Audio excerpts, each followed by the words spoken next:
Olá, primeiro ano! Hoje, na nossa aula de História, vamos falar sobre a Proclamação da República. A Proclamação da República aconteceu no dia 15 de novembro e ela tem um significado histórico para o nosso Brasil.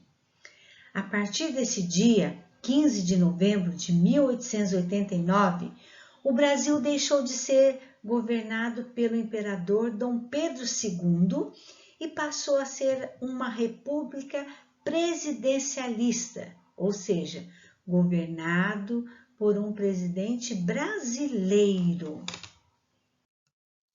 No dia 15 de novembro é celebrado no Brasil o acontecimento da Proclamação da República, que se passou nesse mesmo dia no ano de 1889. A Proclamação da República foi um acontecimento conduzido em grande parte pelo Exército Brasileiro. Os militares estavam insatisfeitos com os baixos investimentos feitos na corporação, não concordavam com o fato de não poderem emitir opiniões políticas e não gostavam de ser mobilizados para caçar escravos fugidos. O militar Marechal Deodoro da Fonseca foi quem proclamou a República no dia 15 de novembro de 1889. Marechal Deodoro da Fonseca proclamou a República em nosso país. Na época, ele era chefe do exército e reuniu militares, além de apoiadores no movimento, para invadir a Praça da Aclamação do Rio de Janeiro. Veja quantas!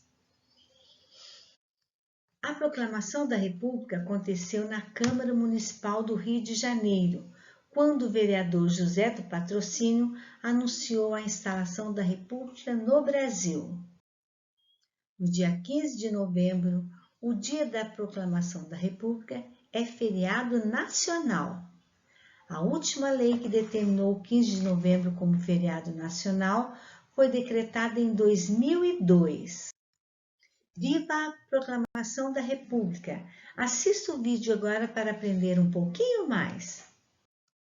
No dia 15 de novembro, comemoramos a instalação da República no Brasil, uma forma de governo na qual o povo exerce a sua soberania por meio da escolha do chefe da nação. Este foi um capítulo muito importante na história do Brasil, já que hoje vivemos em um regime democrático. Vamos relembrar como tudo isso aconteceu? Antes de se tornar uma república, o Brasil era um império. Em outras palavras, éramos independentes de Portugal. No entanto, todas as decisões eram tomadas de forma unilateral pelo imperador Dom Pedro II. A monarquia começou a ficar enfraquecida no fim do século XIX, período em que o Brasil passava por uma série de mudanças sociais e econômicas. Com o fim da escravidão, o império perdeu o importante apoio dos escravocratas, uma vez que os republicanos, que eram aqueles que queriam acabar com a monarquia, compartilhavam os mesmos ideais dos abolicionistas. Dom Pedro II também perdeu o apoio fundamental da Igreja ao interferir em assuntos religiosos. Os militares estavam descontentes pela atitude do imperador de proibir os mesmos de se expressarem na imprensa. Por fim, a classe média, jornalistas, médicos, comerciantes, que estavam em constante crescimento, desejavam conquistar um espaço maior nas decisões políticas. Todos estes fatores foram fundamentais para o fim das bases de sustentação da monarquia no Brasil. Em 15 de novembro de 1889, o Marechal Deodoro da Fonseca declarou o fim do período